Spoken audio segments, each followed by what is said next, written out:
Bismillahirrahmanirrahim. Assalamualaikum warahmatullahi wabarakatuh. Alhamdulillahi ala ihsanihi wa syukru lahu ala taufiqihi wa amtinanihi. Asyhadu an la ilaha illallah wahdahu la syarika lahu ta'ziman li sya'nihi wa asyhadu anna Muhammadan abduhu wa rasuluhu da'ila ridwani. Allahumma salli alaihi wa ala alihi wa ashabihi wa ikhwani. Ikhwan dan akhwat yang dirahmati oleh Allah Subhanahu wa taala, kita melanjutkan bahasan kita tentang ahkamul janaiz. Dan pada pertemuan lalu telah kita singgung bahwasanya adab-adab terkait dengan mayat, dan juga kita sudah singgung tentang tajhizul janazah, tentang penyelenggaraan janazah. Dan penyelenggaraan janazah kita sebutkan ada terdiri atas 4 poin. Poin pertama adalah memandikan mayat, kemudian yang kedua adalah mengkafankan mayat, yang ketiga adalah menyolatkan mayat, dan yang keempat adalah menguburkan mayat. Ya, 4 perkara yang merupakan tajhizul janazah, yaitu penyelenggaraan janazah: memandikan, kemudian mengkafankan, kemudian disolatkan, kemudian dikuburkan. Baik, kita masuk pada penyelenggaraan yang pertama tentang ghuslul mayyit, tentang memandikan mayat atau ghuslul mayyit, ya, memandikan mayat. Ini adalah pekerjaan pertama atau kegiatan pertama dari penyelenggaraan jenazah, dan hukumnya adalah fardu kifayah, ya. Rasulullah SAW pernah berkata kepada seorang yang jatuh dari ontanya, kemudian waqasathu naqatuhu, kemudian diinjak oleh ontanya sehingga meninggal. Kata Nabi SAW, iksiluhu bima'in wasidr. Ya, Rasulullah SAW mengatakan iksiluhu bima'in wasidr, mandikan mayat tersebut dengan air dan dicampur dengan sidar, ya. Pembahasan pertama yang kita bahas tentang masalah mandikan mayat, yaitu siapakah yang berhak untuk memandikan mayat? Siapakah yang paling berhak memandikan mayat?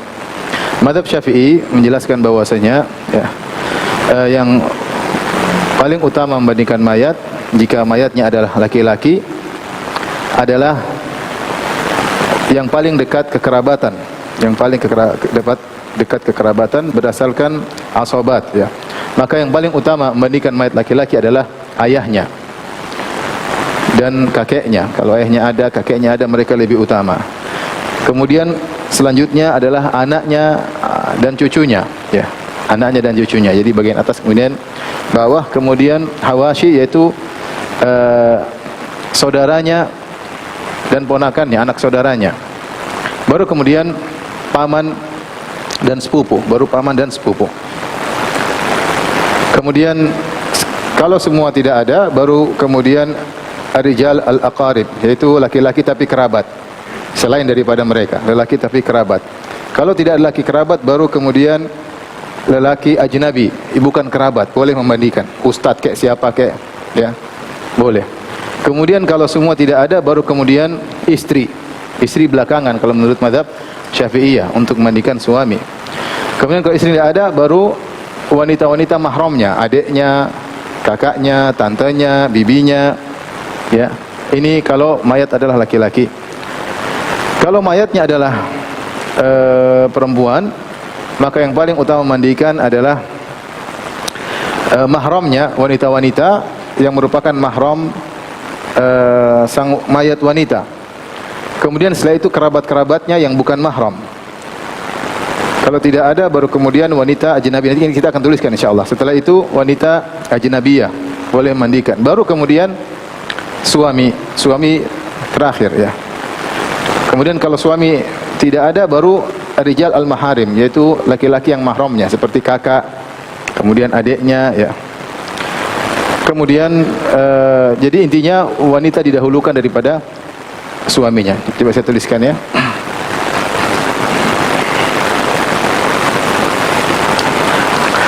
Hukum-hukum, ya, terkait ghuslul mayyit, memandikan jenazah.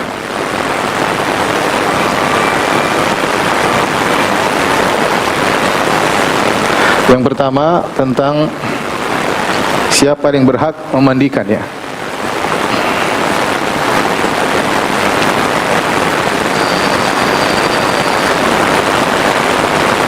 berhak memandikan.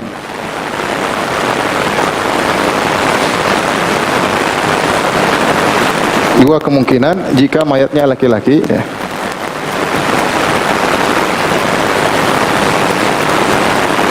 Lelaki.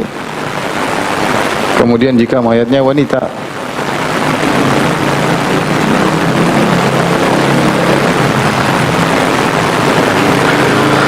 Maka jika mayatnya lelaki, yang paling utama adalah secara urutan yang pertama adalah ayah, ya. Ayah dan kakek, ya. Dari arah atas ini yang paling utama. Yang kedua baru arah bawah, yaitu anak dan cucu, ya. Artinya kalau anak nggak ada, cucunya silakan mandikan. Kemudian yang ketiga baru arah samping, yaitu saudara dan anaknya, anak saudara. Yang ponakan maksudnya. Baru kemudian yang keempat adalah paman dan anaknya. Maksudnya adalah sepupu.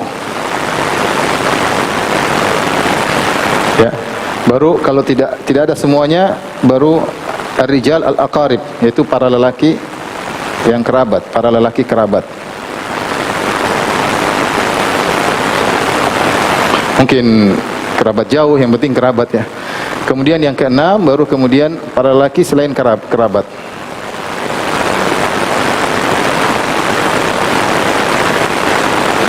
Mau ustadz kayak siapa kayak, teman kayak, kenalan orang menurut dia orang soleh, disuruh mandikan, terserah, ya. Baru yang kemudian yang ketujuh baru istri. Kalau istri tidak ada, baru wanita yang merupakan mahramnya. Demikian urutan yang disebut dalam kitab Al-Mu'tamad karya Syekh Muhammad Az-Zuhaili. Jika mayatnya adalah wanita, maka yang paling utama adalah an-nisa al-maharim, para wanita yang merupakan mahram.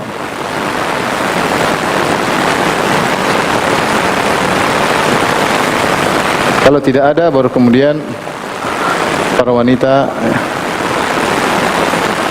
yang bukan mahram.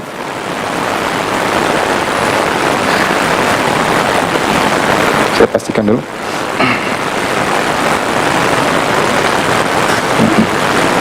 Oh iya, kerabat dulu, ya. Kerabat dulu, ya. Yang bukan, yang kerabat, ya. Para wanita kerabat. Kemudian yang ketiga baru selain kerabat. Selain kerabat. Terus yang keempat, masih ingat? Suami, ya, ya. Terus habis itu lelaki para mahram, ya. Lelaki mahram. Laki mahram. Ini artinya ditinjau dari yang paling berhak memandikan, yang paling berhak. Namun jika mereka mengatakan silakan siapa yang memandikan, boleh-boleh saja. Ya, artinya kalau ada khilaf misalnya siapa yang paling berhak memandikan, maka ikut urutan ini. Kalau ada khilaf, tapi kalau nggak ada khilaf, sudah ustadz aja yang mandikan, siapa kek, tetangga kek, terserah. Karena tidak semua orang berani memandikan apa? Mayat, ya. Nggak enak atau sakral atau bagaimana, ya. Padahal ketika kita bahas seperti ini, menunjukkan harusnya setiap muslim siap untuk memandikan saudaranya, harusnya, ya. Karena diurutkan ayah. Jadi perkara memandikan harusnya bukan perkara yang menakutkan atau mengkhawatirkan atau terlalu sakral, enggak, ya. Yang penting dia ngerti adab-adabnya, kemudian dia mandikan. Artinya kalau ada khilaf, baru kita ikut urutan seperti ini menurut mazhab Syafi'i. Kalau tidak ada khilaf, maka silakan siapa yang memandikan. Seperti suami langsung ingin mandikan istri, boleh. Dalam hadis ketika Nabi SAW pulang dari Baqi, kemudian Rasulullah SAW menemui Aisyah radhiyallahu taala anha, kemudian Aisyah berkata, wa ra'sah, kepalaku sakit. Kata Nabi SAW, bal ana wa ra'sah, saya yang kepalaku sakit, kata Nabi SAW. Ini menjelang Nabi SAW meninggal dunia. Rasulullah SAW pulang, ternyata kepala beliau sakit, Aisyah juga kepalanya sakit. Kemudian Rasulullah SAW berkata, ma dharraki lau mitti, ya. apa masalah bagimu wahai Aisyah radhiyallahu anha, wahai istriku, kalau kau meninggal, faghassaltuki, kemudian saya mandikan engkau, wa kafantuki, kemudian saya kafankan engkau, tsumma dafantuki, kemudian aku kuburkan engkau. Artinya enggak ada masalah ya. Suami boleh mandikan istri dan sebaliknya istri boleh mandikan suami ya. Jadi kalau kita perhatikan di sini, selalu yang diutamakan adalah satu jenis, lelaki memandikan laki-laki. Sehingga urutan istri terakhir. Ya, yang paling utama menurut mazhab Syafi'i adalah laki dengan apa? Lelaki. Baru kemudian istri enggak bisa, baru wanita-wanita yang merupakan mahramnya. Demikian juga wanita, ketika wanita yang meninggal yang paling utama adalah para wanita. Ya, sebagaimana ketika Zainab meninggal, Rasulullah SAW menyuruh para wanita yang mandikan Zainab. Rasulullah SAW menyuruh para wanita yang mandikan apa? Zainab. Baru kemudian suami, baru kemudian laki mahram, lelaki mahram.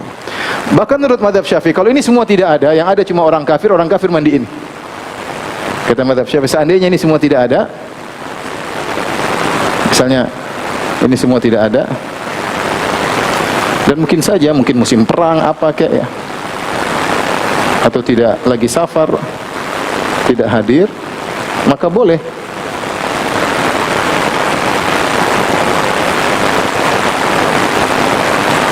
kafir memandikan. Bahkan dalam buku Al-Mu'tamad dikatakan kalau tidak ada yang hadir kecuali orang kafir lelaki dan wanita ajnabiyah, tidak mungkin wanita ajnabiyah yang apa mandikan, enggak mungkin. Enggak mungkin wanita ajnabiyah, ajnabi maksudnya wanita asing, memandikan laki-laki, dan tidak mungkin laki-laki ajnabi memandikan apa? Wanita, enggak mungkin.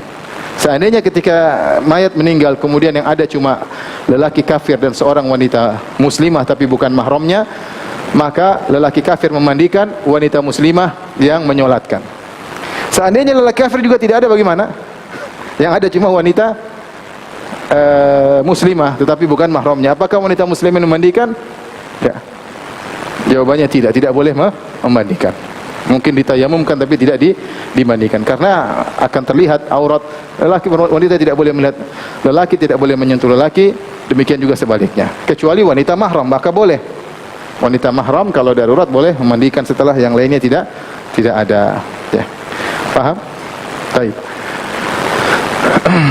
Ini pembahasan yang pertama.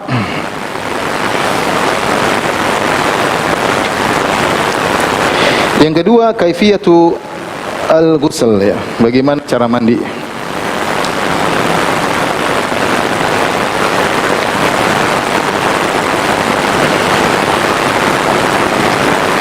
Tata cara memandikan mayat atau jenazah. Mazhab Syafi'i bagi menjadi dua, yaitu tata cara yang penting sah.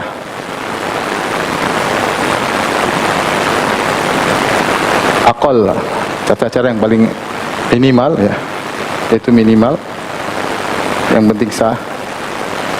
Kemudian tata cara optimal, tata cara yang sempurna, optimal ya,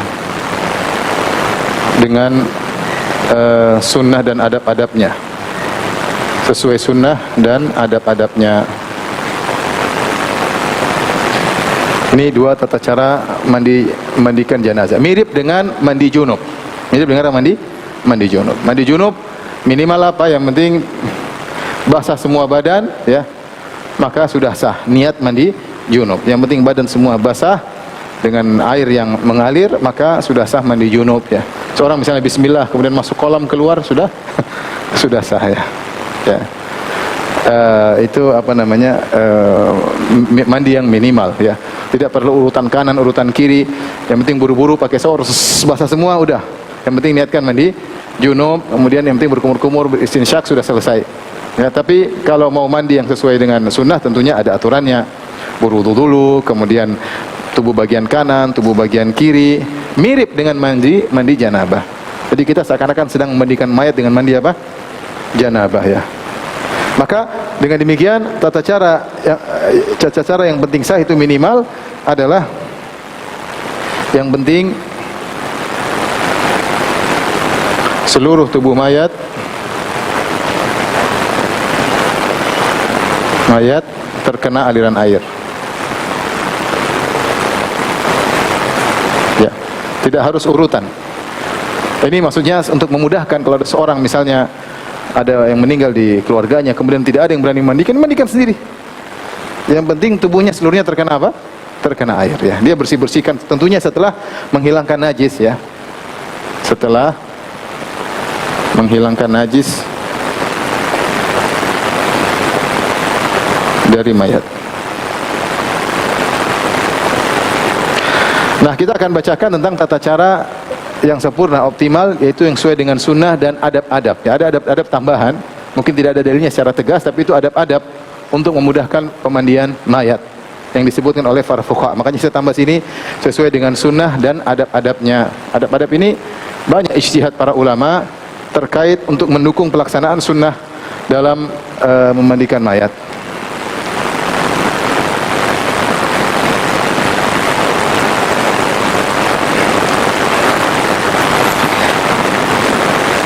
Yang pertama namanya al-ghuslu al-adna, yang kedua al-ghuslu al-akmal.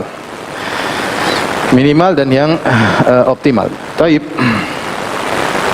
Yang pertama, perhatikan ya, memandikan mayat secara maksimal. Yang pertama, mayat diletakkan di tempat yang tidak ada orang lain kecuali yang memandikan.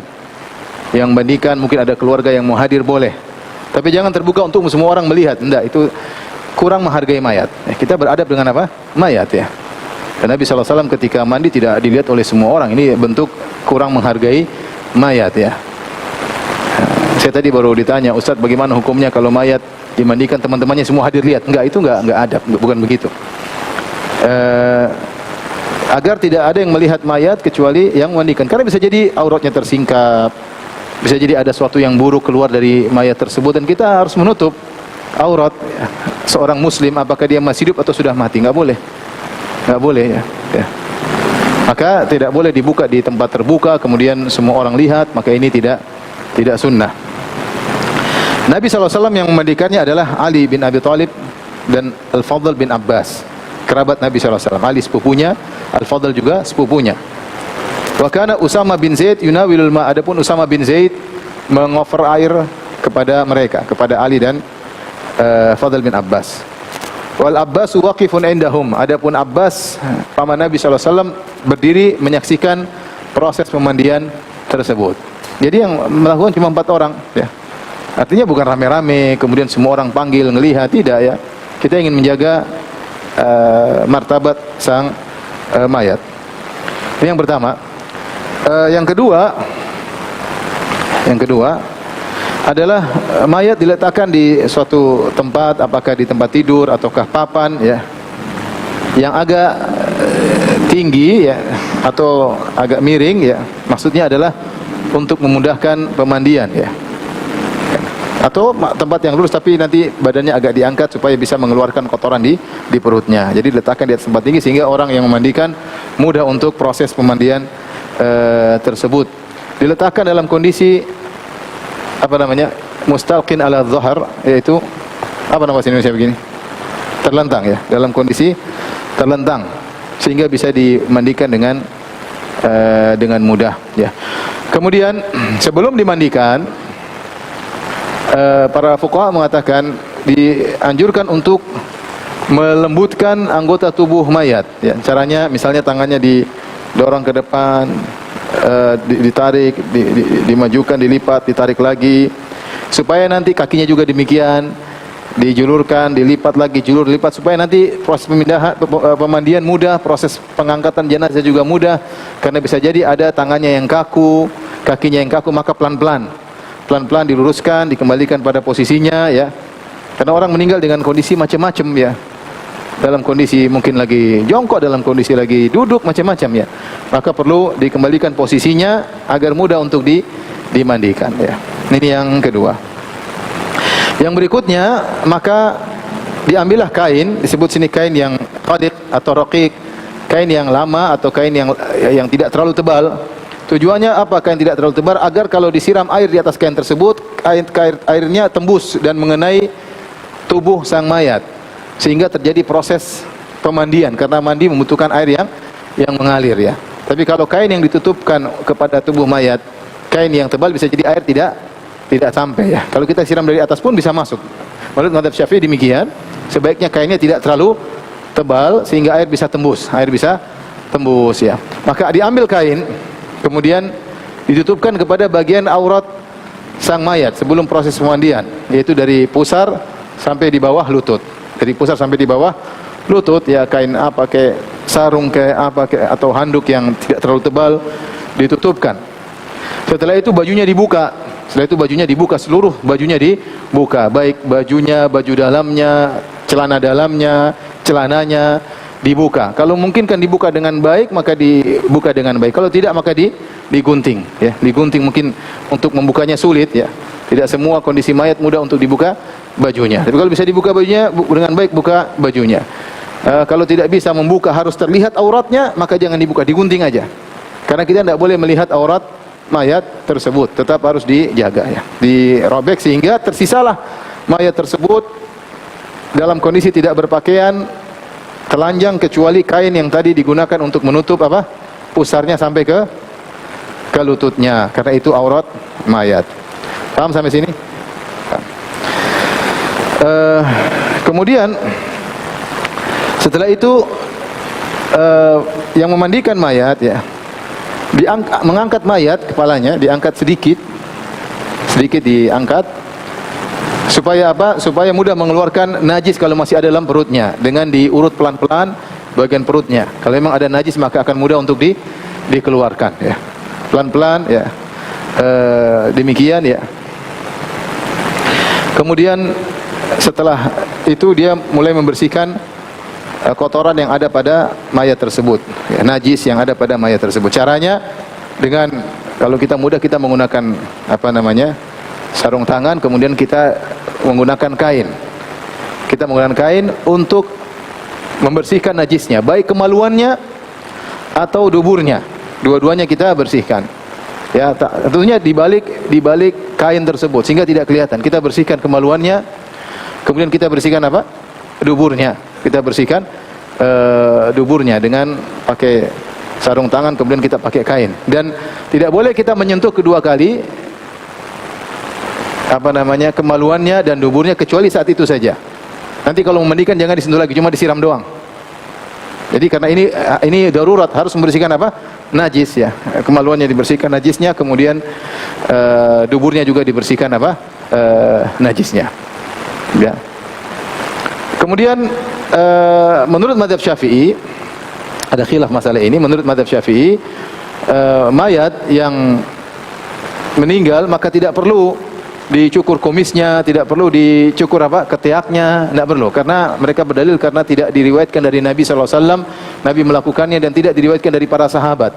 Padahal banyak sekali yang meninggal di zaman para sahabat, namun ketika mayat meninggal tidak dicukur kumisnya dan tidak dicukur apa bulu atau dicabut bulu ketiaknya, tidak. Bahkan mazhab Syafi'i mengatakan jika kita sedang memandikan mayat, kemudian berjatuhan rambutnya atau kumisnya jatuh atau bulu ketiaknya yang lepas, maka dikumpulkan di sebuah tempat, nanti dikuburkan barang-barang dalam rangka menghormati bagian dari tubuh mayat tersebut ya. Sebagian mazhab enggak, dicukur kumis, dibersihkan, kemudian dicabut bulu ketiaknya atau dicukur bulu ketiaknya. Tapi mazhab Syafi'i tidak. Justru kalau ketika sedang proses pemandian ada rambut-rambut yang jatuh, maka dikumpulkan dan dikuburkan bersama mayat tersebut, dimasukkan dalam kain kafannya, kemudian dikuburkan bersama mayat tersebut. Baik, sekarang mayat sudah siap untuk dimandikan karena najis sudah dibersihkan, ya kan? Najis sudah dibersihkan. Ingat ya, pakai kaos tangan dan tidak boleh menyentuh langsung kemaluannya, tapi menggunakan kain. Menggunakan apa? Kain, kainnya setelah itu dibuang atau dibersihkan. Setelah itu mayat sudah terbaring, kita siap mandikan. Seperti mandi junub. Seperti mandi junub. Maka proses pertama kita bersihkan apa, mandikan kepalanya ya. Kalau dulu pakai sider ya, pakai sider. Kalau zaman sekarang pakai sabun, pakai sampo, bersihkan kepalanya, kemudian bersihkan mandikan, sampoin jenggotnya ya. Kita bersihkan kepalanya semuanya pakai sabun ya. Kalau ada sider boleh pakai sider. Kata Nabi sallallahu alaihi wasallam, "Iksiluhu bima'in wa sider." Mandikanlah dengan air dengan sidar. Tapi sekarang ada yang lebih bagus mungkin dari sidar adalah adalah sabun dan sampo. Kita bersihkan kepalanya, bersihkan, sampoin jenggotnya. Baru kemudian kita mulai mandikan bagian sebelah kanan mayat. Seperti mandi junub. Seperti apa mandi junub? Sebelum dimandikan, saya lupa, diwudukan terlebih dahulu. Kata Nabi sallallahu alaihi wasallam, ibda bima yaminiha wa mawadhi'iha. Mawadhi'iha, ya. Atau kata Nabi sallallahu alaihi wasallam kepada mawadhi'il wudu'i minha. Ibda bima yaminiha wa mawadhi'il wudu'i minha. Kata Nabi ketika kepada para wanita yang memandikan Zainab, kata Nabi, mulailah dengan bagian kanannya dan bagian anggota tubuhnya. Bagian anggota tubuhnya. Ada khilaf di kalangan para ulama tentang apakah mayat dianjurkan diwudukan terlebih dahulu. Jumhur mengatakan iya, kalau tidak salah mazhab Hanafiyah mengatakan tidak. Maksudnya kita cuci bagian tempat yang di anggota wudu tapi tidak diwudukan. Tapi mayoritas ulama mengatakan diwudukan. Jadi kita wudukan terlebih dahulu.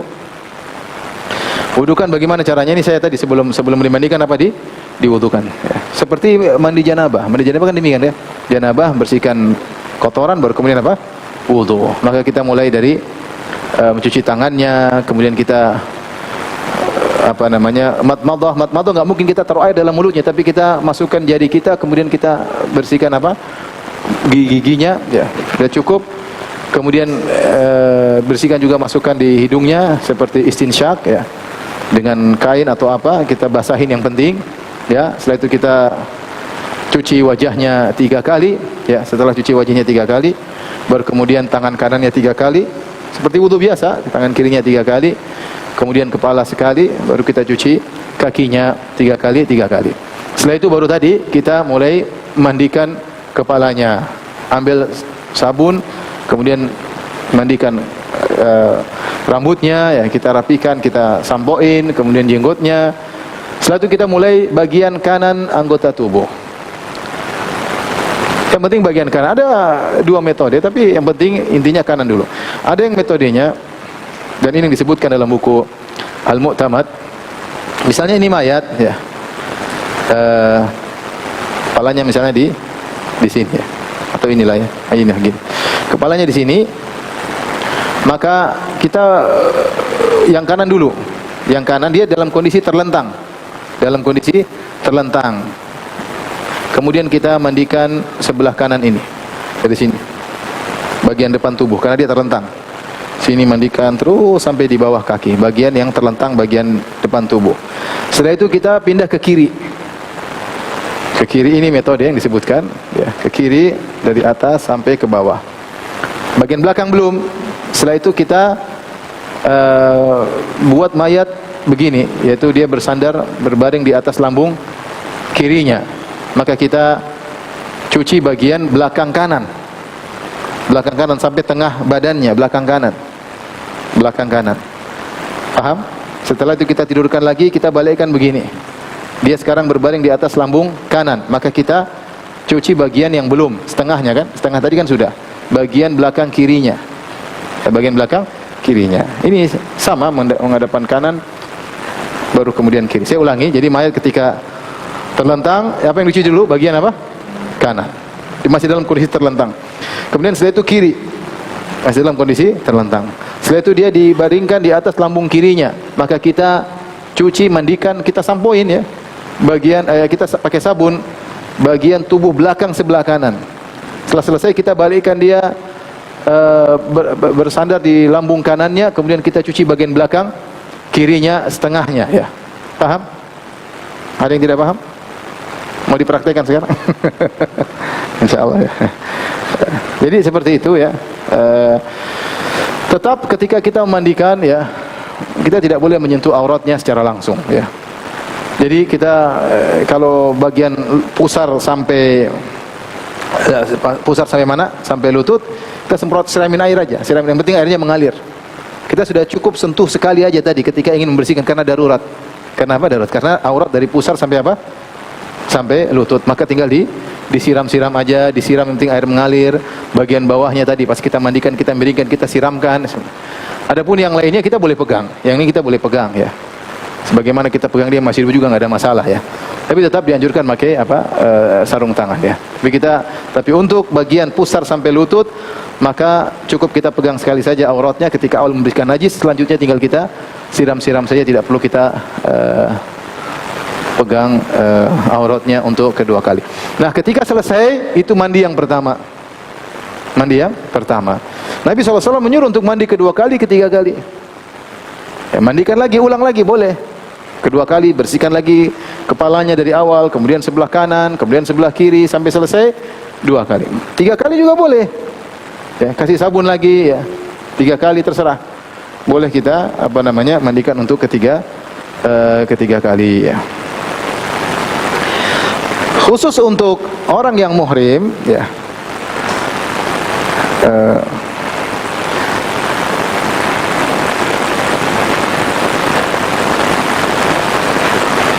Tidak boleh ditaruh kafur ya, karena ada sampo-sampo atau kafur minyak wangi ketika dimandikan ya.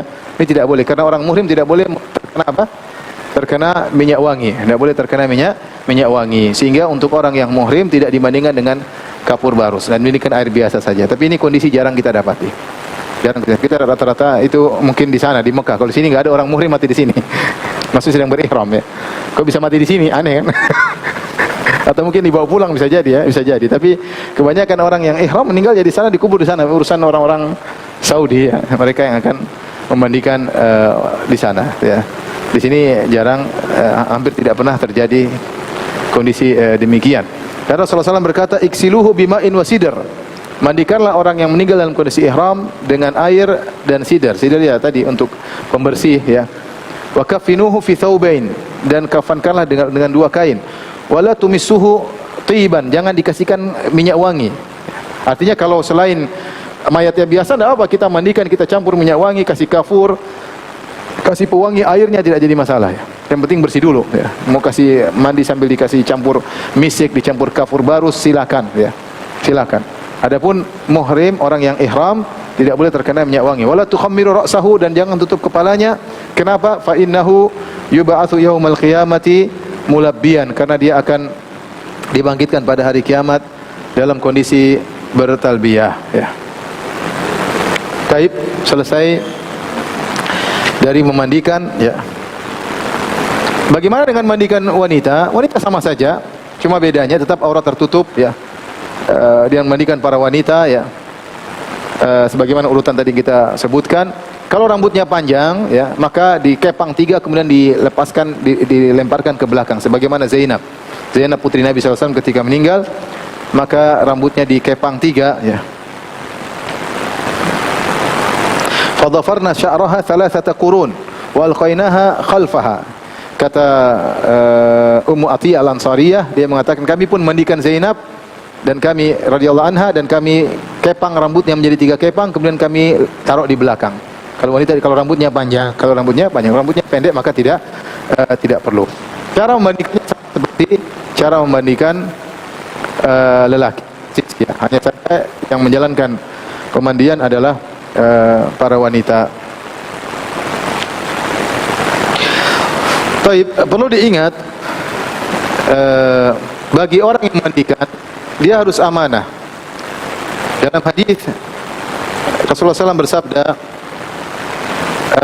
man wasala maitan atau mayitan fakatama alaihi ghafarallahu lahu 40 marrah. Barang siapa yang memandikan mayat kemudian dia tutup aibnya sehingga tidak tersebar di masyarakat, karena kita wajib menutup aurat muslim ya. Man satara musliman, siapa yang menutup aurat seorang muslim. Dan ini berlaku ketika masih hidup dan sudah meninggal dunia. Jika dia melihat aurat, misalnya terlihat sesuatu yang menunjukkan orang ini pelaku maksiat ya, orang ini macam-macam ya, kadang-kadang maka Allah akan mengampuni dosanya 40 kali. Allah akan mengampuni dosanya 40 kali ya. Kalau tidak salah, saya lupa, dalam riwayat Syekh Albani rahimahullah, arba'ina kabira, dalam riwayat 40 dosa besar akan diampuni. Tapi saya perlu cek lagi. Tapi intinya salah satu riwayat Allah akan mengampuni dia 40 kali. Artinya ini ganjaran yang besar bagi orang yang memandikan mayat. Kalau dia melihat aib, dia sembunyikan, maka dia akan diampuni oleh Allah Subhanahu wa taala 40 kali. Dan Termasuk dalam keumuman hadis, man satara musliman, siapa yang menutup aib seorang muslim, satarahullahu fi dunya wal akhirah. Allah akan menutup aibnya di dunia dan di akhirat. Namun jika yang dimandikan adalah ahlul bid'ah, saya bacakan perkataan Syekh Muhammad Az-Zuhaili, amma idza kana al-mayyitu mubtadi'an, adapun jika yang dimandikan adalah ahlul bid'ah, wa mudhiran li bid'atihi, suka menyeru kepada bid'ahnya, wa ra'al ghasil ma yakrah, dan yang memandikan melihat suatu yang tidak baik pada mayat tersebut, fa muqtadal qiyas an yatahaddats bihi fin nasi li zajri an bid'atihi, maka kias menunjukkan harusnya dia ceritakan aib tersebut kepada masyarakat agar masyarakat tidak mengikuti perbuatan orang ini. Ya. Orang ini menyuruh kepada kesyirikan misalnya, orang ini menyuruh kepada mengingkari sunnah-sunnah Nabi misalnya. Ahlul bid'ah terkenal dengan kebid'ahan, suka merusak Islam. Maka kemudian terlihat aibnya, maka harusnya diceritakan. Kata Syekh Muhammad Az-Zuhaili, untuk apa tujuannya? Agar orang lain tidak ikut perbuatannya. Jangan sampai kau mati juga seperti ini. Wallahu ta'ala alam bisawab. Tapi kita lanjutkan. Siapa yang bisa ulang tadi tata cara mandikan? Coba saya ulangi ya, tolong diingat ya. Pertama tadi apa? Dibersihkan dulu, diletakkan di atas tempat yang tinggi sehingga mudah untuk apa? Dimandikan. Setelah itu tangannya sendi-sendinya dilemaskan supaya mudah untuk dimandikan. Ya. Setelah itu diambil kain ya untuk menutup apa? Auratnya. Ya, kain tersebut jangan terlalu tebal ya agar air bisa tembus. Setelah itu dibuka bajunya. Kalau bisa dibuka dengan baik maka silakan buka, kalau tidak maka digunting. Yang penting bajunya bisa terbuka, semua terbuka termasuk celana kolornya, dibuka semuanya. Setelah itu dibersihkan najisnya dengan pakai sarung tangan dan menggunakan apa? Kain. Kita sentuh kemaluannya, kita sentuh apa? Duburnya. Paham? Setelah itu kemudian sudah bersih semua, kita wudukan. Wudukan seperti wudu biasa ya. Setelah kita wudukan, baru kita mulai mandikan dengan mencuci bagian apa? Kepalanya, kemudian janggutnya, ya, baru kemudian bagian kanan tubuh, kemudian bagian kiri apa? Kiri tubuh. Ketika kita memandikan bagian auratnya, maka cuma disiram-siram, jangan disentuh. Bagian depan maupun bagian bokongnya, semuanya disiram. Yang penting semua dalam kondisi apa? Tertutup. Harus terjaga auratnya, tidak boleh ada yang lihat. Ya. Kemudian kalau melihat aib maka disembunyikan dengan diceritakan, kecuali aib ahlul bid'ah ya. Adapun wanita tidak ada bedanya dengan lelaki, cuma rambutnya kalau panjang dikepang menjadi apa? 3 ya. Dan boleh dimandikan sekali minimal, boleh 2 sampai 3 kali, boleh 5 kali, boleh 7 kali. In ra'aituna dzalik, kata Nabi, mandikan lebih daripada itu jika memang kalian pandang perlu. Jika kalian pandang perlu untuk diulang-ulang, kata Nabi, iksilnaha salatan aw khamsan aw aktsar. In ra'aitunna bima'in wa sidrin, mandikan putriku Zainab 3 kali, sunahnya 3 kali ya. Sahnya sekali, tapi sunahnya berapa kali? 3 kali. Kalau tidak 3 kali maka 5 kali. Atau lebih daripada 7 kali, 9 kali, enggak ada masalah kalau memang diperlukan. Timbul permasalahan, kalau sudah dimandikan semuanya, tiba-tiba keluar najis, terlihat keluar najis, apa yang dilakukan? Maka ada khilaf di kalangan para ulama. Ada yang mengatakan dibersihkan kemudian diwudukan, ada yang mengatakan dibersihkan kemudian dimandikan ulang. Namun pendapat Allah alam bisawab yang benar tidak perlu, dibersihkan saja. Dibersihkan saja karena tujuannya hanyalah untuk membersihkan apa? Membersihkan najis dan memuliakan mayat ya. Memuliakan apa? Mayat. Jadi dibersihkan saja tanpa harus mengulangi mandi mayat tersebut. Setelah selesai semua, maka kita lanjut pada proses pengkafanan. Proses pengkafanan.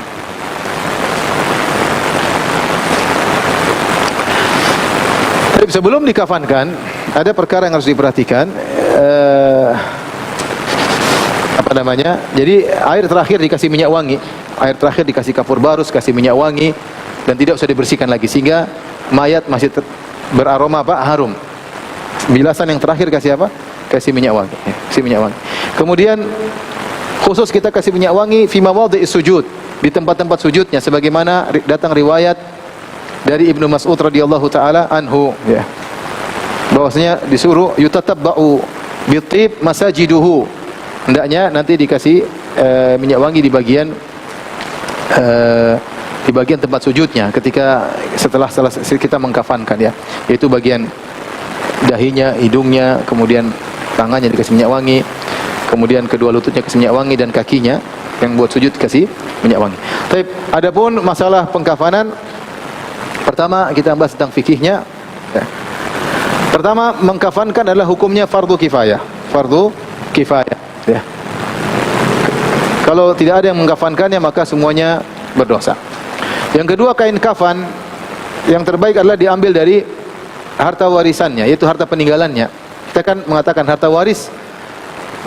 Pertama, kalau ada seorang mayat meninggal dan dia meninggalkan harta, yang pertama untuk mu'natu at-tajhiz, diambil hartanya untuk penyelenggaraan jenazah. Diambil hartanya untuk kafannya, untuk penyelenggaraan jenazah, untuk beli mungkin hanutnya, membeli pewanginya, beli kain kafannya, beli sabunnya, pakai uang dia kalau memang ada. Bahkan meskipun utangnya belum dia bayar. Jadi lebih dahulukan dia daripada bayar utang. Beda dengan harta warisan. Kalau harta warisan utang dulu baru bayar dulu. Kalau masih ada sisa baru harta warisan. Kalau tidak ada sisa ya sudah. Ternyata utang masih ada juga. Semua dibayarkan, utang masih ada, ya sudah, tidak ada warisan.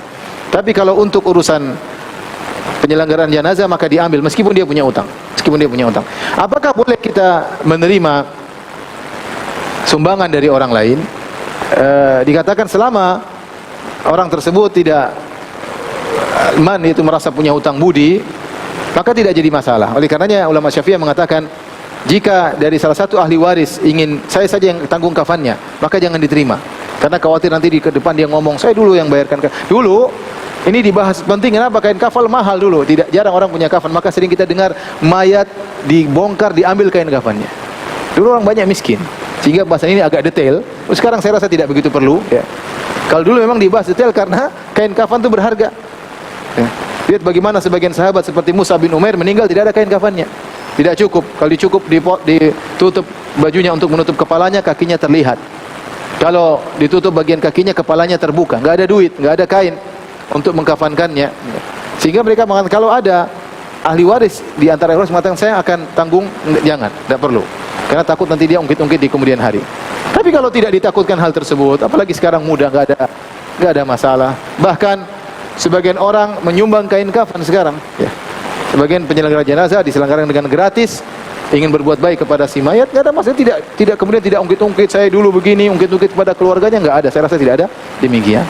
Oleh karenanya ikhwan dan akhwat yang dirahmati Allah Subhanahu wa taala, subhanallah, seorang terkadang kaya raya, dan orang kaya raya ketika dia meninggal dia tidak bawa dari hartanya miliaran tersebut kecuali kain kafan. Itu harta yang bermanfaat bagi dia untuk mengkafankan dia. Bahkan sebagian miliarder 1 rupiah pun tidak dia bawa karena kain kafannya gratis. Tidak ada harta yang dia bawa. Bahkan dia bawa pun paling untuk beli apa? Kain kafan. Kalau dia pakai gigi emas, itu pun kata para ulama kalau memang bisa dicabut, tidak membuat gigi yang lain merotoli, cabut. Karena kita tidak boleh buang-buang apa? Harta. Jadi kalau dicabut yang lain mereteli, jangan. Jangan. Tapi intinya tidak ada harta yang dia bawa karena gigi emas, begitu dia meninggal gigi emas ini jadi harta warisan. Tapi kalau dicabut tidak jadi masalah, tidak mengganggu yang lainnya, maka tidak masalah. Tapi kalau dicabut mengganggu, akan muslah atau menimbulkan pemandangan yang tidak baik, maka tidak usah. Maka tidak usah. Bahkan sebenarnya mengatakan kalau sudah selesai, kira-kira tulangnya sudah habis semua dan masih ada 5 gigi emas di dalam, boleh dibuka dan dicabut gigi emasnya, karena tidak boleh buang-buang harta. Ini pendapat ya. Tidak boleh buang-buang harta. Syariat melarang idha'atul mal. Ya, ngapain taruh emas di kuburan ya? Ya. Tidak ada faedahnya buat sang mayat tersebut ya. Tidak bisa digunakan untuk menyogok malaikat, tidak bisa. Yang mending diambil, dimanfaatkan, masih banyak orang susah. Tapi intinya lihat, hati-hati kita ngumpulin duit tidak kita bawa kecuali yang buat kain kafan. Subhanallah. Kadang tidak ada yang kita bawa karena kain kafan kita gratis. Dan banyak ikhwan-ikhwan membuka program penyelenggaraan jenazah dengan kain kafan gratis. Intinya tidak jadi masalah. Azan kan? Azan. Ini gimana kain kafan? Gratis ya intinya. Tapi kita lanjutkan aja apa namanya? Azan lah, azan dulu, azan. Silakan azan.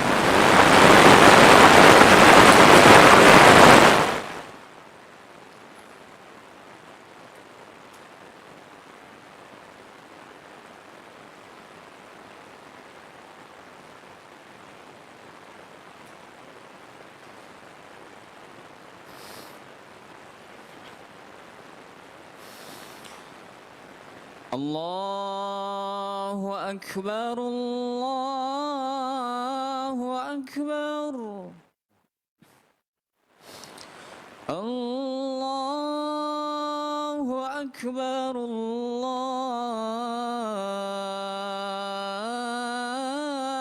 Akbar. Asyhadu an la ilaha illallah.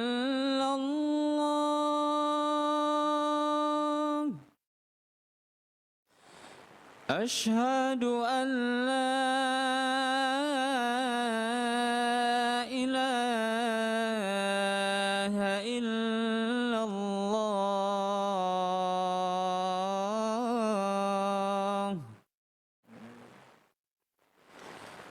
Asyhadu anna Muhammadar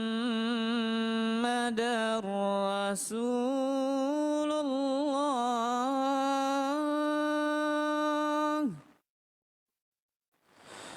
Asyhadu anna Muhammadar Rasulullah.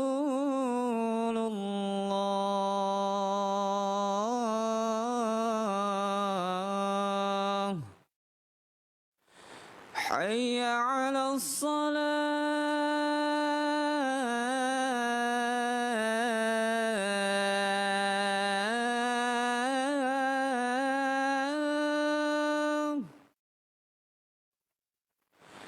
Hayya 'alas salah.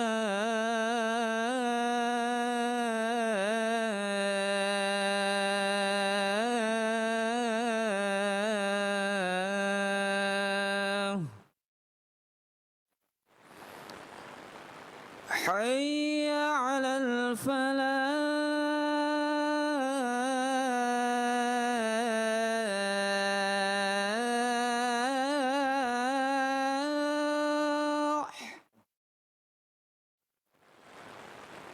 Hayya 'alal falah.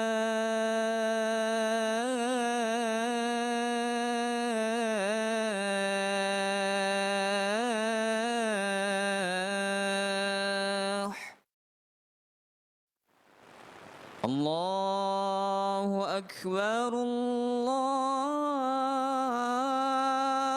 Akbar.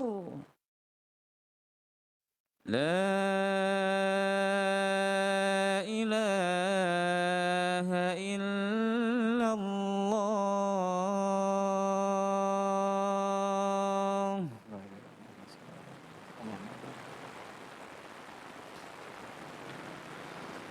Baik, para jamaah yang dirahmati Allah Subhanahu wa taala. Jadi demikian kafannya ya, kalau harus diambil dari tarikahnya, dari harta peninggalannya. Kalau dia tidak punya harta peninggalan, miskin, tidak punya apa-apa, maka yang menanggungnya adalah yang wajib memberi nafkah kepadanya. Misalnya istri tidak punya apa-apa, suaminya yang belikan kafannya, atau seorang anak tidak punya apa, bapaknya yang menanggung kafannya. Kalau orang tua, anaknya yang belikan kafan. Kalau tidak ada semua harta untuk membeli kafan, maka dari Baitul Mal, dari Baitul Mal kaum muslimin. Tapi mungkin sampai di sini aja dulu terkait dengan kafan. Nanti proses cara mengkafankan kita lanjutkan pekan depan insyaallah taala. Kalau ada yang bertanya saya persilahkan. Wallahu taala alam bisawab. Dulu. Silakan. Assalamualaikum. Saya enggak dengar, coba maju dikit.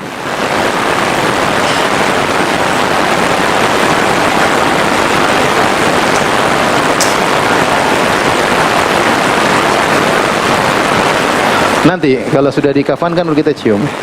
Mau cium mayatnya enggak apa, itu sunnah, tapi nanti setelah apa? Setelah siap untuk dicium ya. Setelah siap, setelah dikafankan semua selesai, mau disolatkan atau mau dikuburkan, kita cium, tidak jadi masalah ya.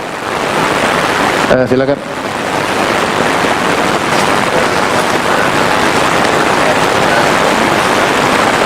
Apa silakan? Kenapa?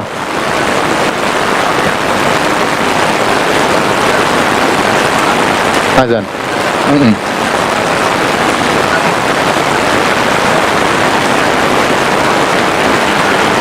Zikir petang yang terbaik menjelang maghrib, yang terbaik menjelang apa? Maghrib. Kita tidak terlalu buru-buru ya. Tapi kalau secara hukum boleh-boleh saja karena sudah masuk waktu apa? Asar. Tetapi sebagian ulama mengatakan menjelang maghrib lebih baik ya. Lebih maghrib lebih baik. Tapi kalau boleh, apakah boleh? Boleh.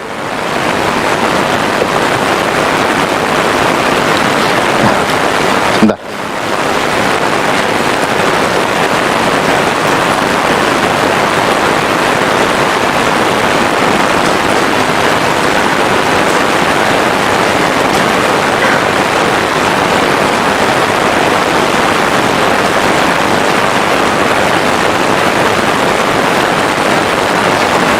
Pertanyaan susah ya.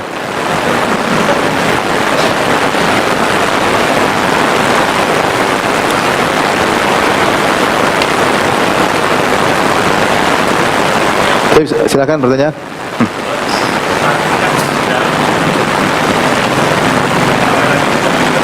Ya.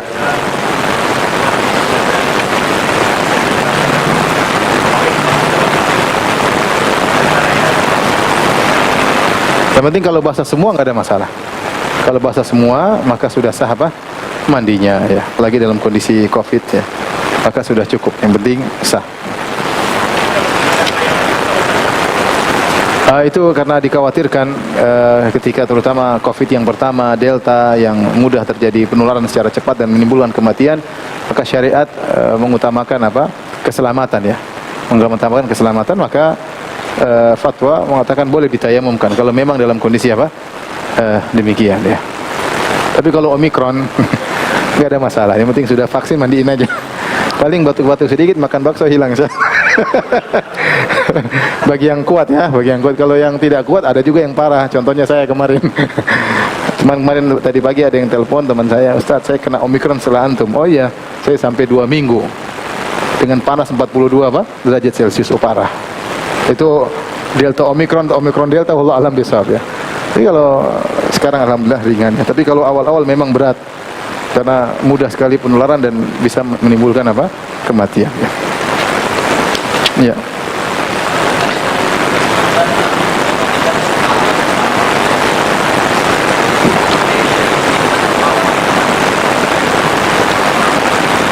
Tidak juga ya, tidak harus, tapi boleh mandikan berjamaah boleh.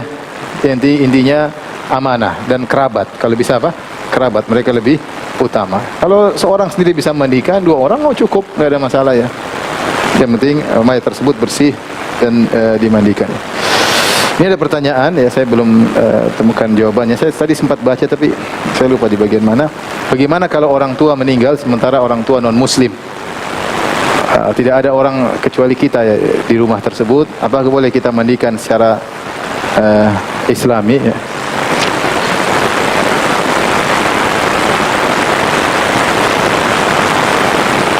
Allah alam ya, nanti insyaallah saya carikan jawabannya. Tadi kayaknya saya baca tapi saya lupa di bagian mana ya.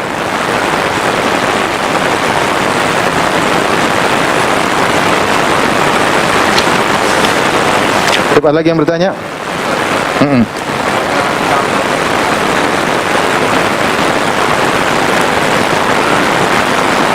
Cabang yang mana? Sebelah kanan ini?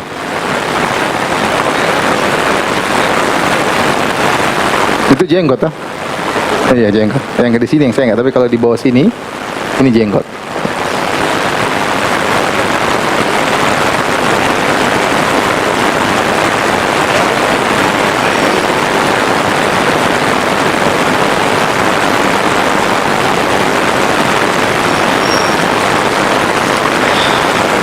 Boleh ya, tadi pertanyaannya ya saya bacakan. Wa in matat dhimmiyah, kalau meninggal seorang wanita kafirah dhimmiyah walaha zaujun muslim, dan dia punya suami muslim, kan boleh seorang laki muslim menikah dengan apa?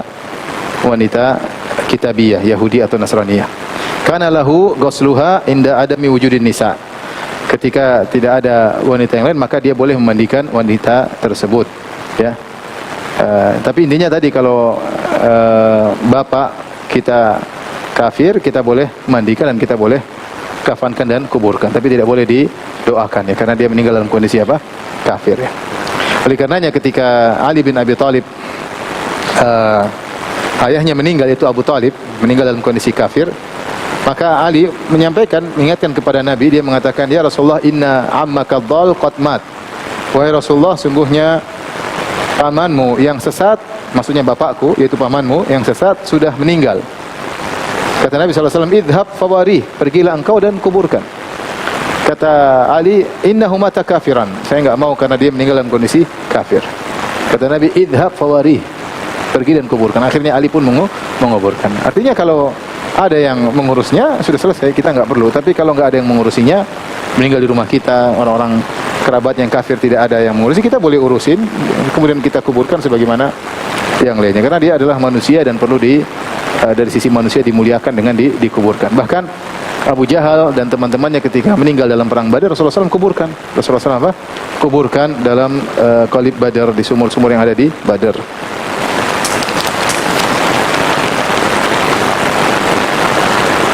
Bagaimana cara memandikan seorang mayat korban kecelakaan lalu lintas dalam kondisinya anggota tubuhnya ada yang sudah berpisah dari anggota tubuhnya yang lain?